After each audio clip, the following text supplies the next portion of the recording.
华视在地新闻继续要来讲，有真侪家长想袂晓，明明都有纳税，但是为什么囡仔都是袂当读公立的幼稚园呢？实在是公立幼稚园的名额太少了。即摆政府大力咧推广着非营利的幼稚园，但是受到各种因素的限制，非营利幼稚园的数量也是无够。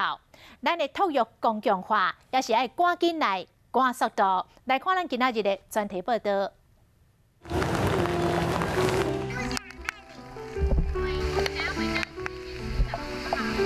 落大雨啊，难得母仔婿人身上，妈妈骑脚踏车接送读私幼的查囝返去厝，路程爱15分。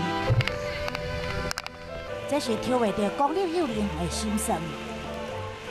我就会觉得说，为什么公幼在我家旁边，但是我就是踏不进去。王小姐是双薪家庭，厝内附近有一间公幼，但是第一届无抽到，第二届伊考虑无寒暑假，嘛无应托，只好放弃。 伊这个公共化到底伫倒位？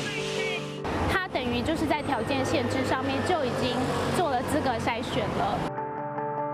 读私立的学费，一个人一个月就爱1400块，两个就爱28000，比较着公幼一个月只要4797，两个人无到1万。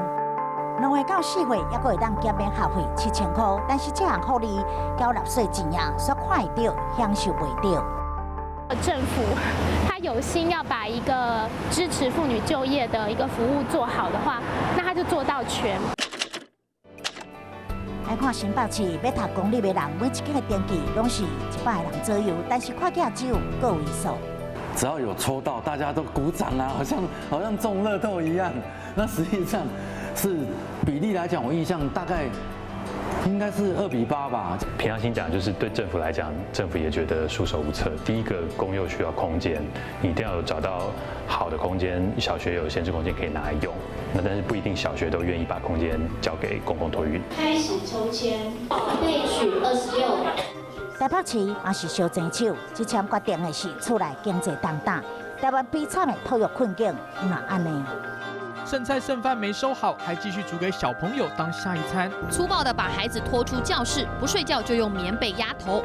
去年幼儿园入东岸就有18间，全台总共有6323间的幼儿园，只有1/3是公幼，4282间的私幼，品质有好有歹，家长就爱考找一间会当信赖幼儿园。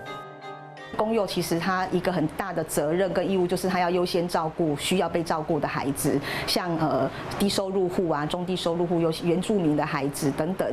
在年龄的一个招生的顺序上，就会有5岁、然后4岁、3岁这样子的一个状况。为了解决公幼数量不足，政府推广的非营利幼儿园到底甲公托有啥物差别？你们成绩有没有变过一次？空间看够光。 这图书社有收纳周半本的册，老师拢是经过教育局的严选，非营利幼儿园的经营模式是伫公幼甲私幼之间，是目前只受家长喜爱的选择。